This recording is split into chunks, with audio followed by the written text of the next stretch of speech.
Κάθε φορά που τα μέσα μαζικής εξαπάτησης αναφέρονται στη φοροδιαφυγή, χρησιμοποιούν μια φράση κλισέ.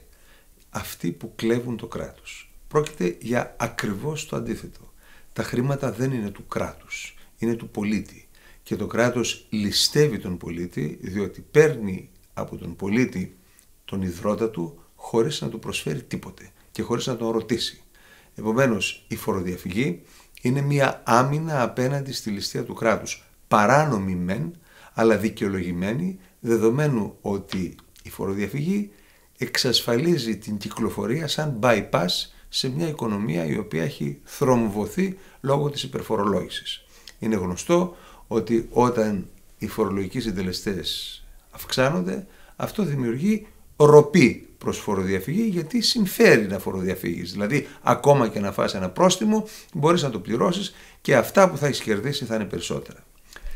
Τα κόμματα κάθε φορά που ερωτώνται πού θα βρουν τα χρήματα για να δώσουν τις παροχές αυτές που συνήθως προεκλογικά τάζουν στους πάντες, έχουν μια καραμέλα χρόνια τώρα, θα πατάξουμε τη φοροδιαφυγή. Η φοροδιαφυγή δεν πατάσεται.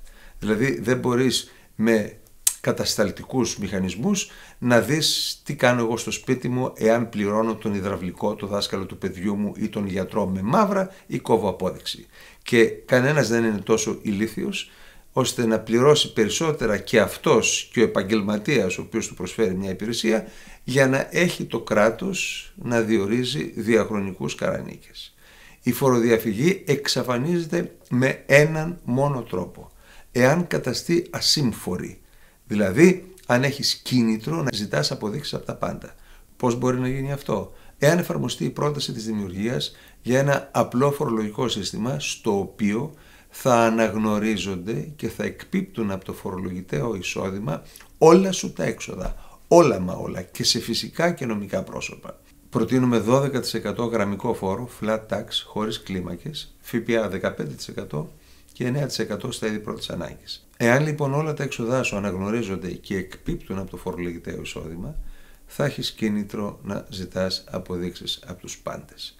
Έτσι λοιπόν η φοροδιαφυγή θα μηδενιστεί, διότι θα καταστεί μη συμφέρουσα και αυτό θα έχει τεράστια ωφέλη στα δημοσιονομικά μας μεγέθη.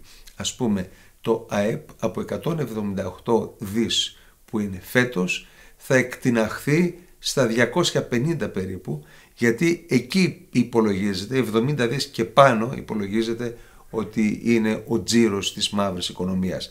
Άρα θα αλλάξει και ο λόγος χρέος προς ΑΕΠ, θα πέσουν τα επιτόκια, θα αναβαθμιστεί η οικονομία και αυτά όλα με μια απλή κίνηση. Να αναγνωρίζονται και να εκπίπτουν από το φορολογητέο εισόδημα όλα σου τα έξοδα. Να πω ότι όταν το κράτος σε φορολογεί για κάτι που έχεις ήδη ξοδέψει και έχει ήδη εισπράξει φόρο προστιθέμενης αξίας, μολονότι σπάνια είναι προστιθέμενης αξίας, αλλά εν πάση περιπτώσει σε κλέβει εις διπλούν. Δηλαδή θεωρεί ότι αυτά τα χρήματα τα έχεις στην τσέπη σου και τα φορολογεί σαν να τα έχεις, ενώ τα έχει φορολογήσει ήδη και το γνωρίζει αυτό. Επομένως, το μέτρο της αναγνώρισης όλων των εξόδων δεν είναι μόνο ένα μέτρο φορολογικής δικαιοσύνης, αλλά είναι και ένα βήμα που μπορεί να αποκαταστήσει την εμπιστοσύνη ανάμεσα στον πολίτη και στο κράτος.